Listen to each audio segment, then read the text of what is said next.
David in Columbus, Ohio. Hi, and welcome to the Rush Limbaugh program.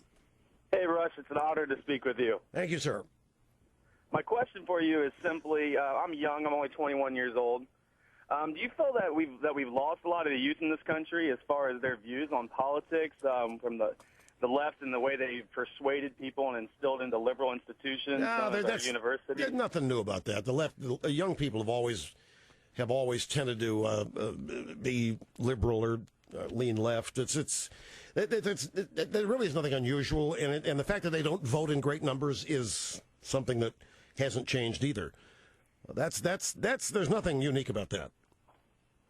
What's unique is you. I mean, you're a member of the quote unquote youth, and you're not liberal. You are the one. You're unique, but that's always been the case. Exactly, and I think that we need more people my age that have strong conservative views to come out and spread the word and get more people going to the polls and voting, and save the country and save the Constitution. I think this administration is creating a whole lot of that in every demographic all over the country. I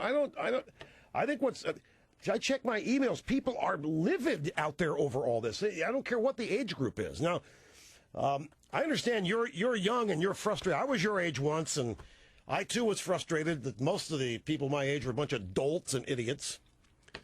And that was a long time ago, and that hasn't changed. But all you can do is be who you are around them, and if you believe it, try to persuade them.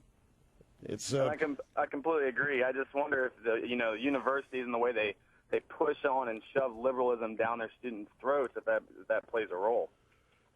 Of course it does. Of course it does. The left owns these institutions of so-called higher learning. They're not even universities. They're indoctrination centers. That's been, they own education and a couple of other institutions. They own the media. And those are the two things they still have control over. That they are the true minority in terms of the number of people who think like they do, who agree with them. But they do hold a couple of powerful institutions, and they run government and the judiciary. Exactly. That's pretty powerful stuff. But all of this can change. It has over the course of the years. What's frustrating is that we don't hold the change. Here we have the clearest, in my lifetime, illustration of the folly, the fallacy, the deficiencies of liberalism. It's right out for everybody to see. And I guarantee you 10 years from now, some sweet-talking liberal's going to come along and make people forget all this. Because they're going to succumb to the notion of compassion, fairness, equality, because it's just easier to be for that stuff. How can we be against unfairness? How can we be against equality? Of course, nobody's against those things. There are just realists and people who do not live in reality who fantasize. But it's always going to appeal. It's like in the environmental movement. They're very smart. They make you think all they want is clean water and clean air, and, no pollution. Who would be against that? And they try to tell you that people who are anti-environmentalists are anti-clean air. Nothing can be further from the truth. What we're anti is liberalism. What we know is that the clean air, clean water crowd doesn't really care about clean water, clean air either. They care about liberalism and socialism and Marxism, and inculcating it in as many minds as possible. Anyway, don't give up the faith, David. Hang in, be tough. We'll be back and continue after this. He didn't start it, but he'll be happy to finish it. Rush on the EIB Network.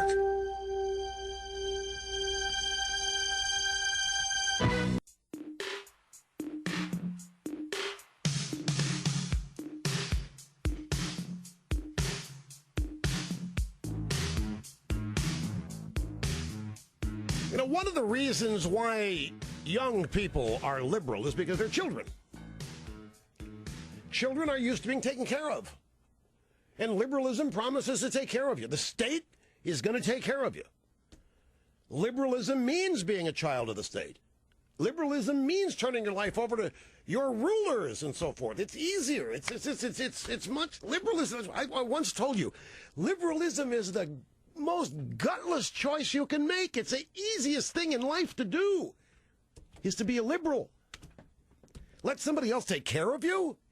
Let somebody else make sure that whoever treats you wrong is taken care of? Make sure that things are fair? And all you have to do is look at suffering and say, oh, that's horrible, and you're considered a great person. Liberalism is easy. It doesn't solve diddly squat. Liberalism makes things worse, but boy, it's easy to be liberal. It's easy to let somebody feed you. It's easy to let somebody pay you not to work. It's easy to be praised as caring, because all you got to do is look at suffering. Oh, that's horrible. And you can really then be even higher thought of, more highly thought of, if you say, let's take somebody else's money and give it to that person. It's not fair. Oh, then you are a star liberal. See how easy that is? I will bet you, ladies and gentlemen, I could have 5 times the wealth I have if I'd been liberal. I'll bet you, if I were as effective a liberal as I am a conservative, look at all they would have done for me. I'd be the star. Television shows, doesn't matter if I don't have any audience. Wouldn't matter. Wouldn't matter if I didn't have any audience. I'm just telling you, it would be easy. I would be universally loved, adored, appreciated, celebrated for not doing anything. So easy to be a liberal. And children are children. Used to being taken care of. Used to being told what to do, where not to do, where to go, where not to go. They're used to their parents not treating them as adults. Some of them don't like it. But in the end, it's really easy having somebody else pay the bills. It's really easy having somebody else buy the car.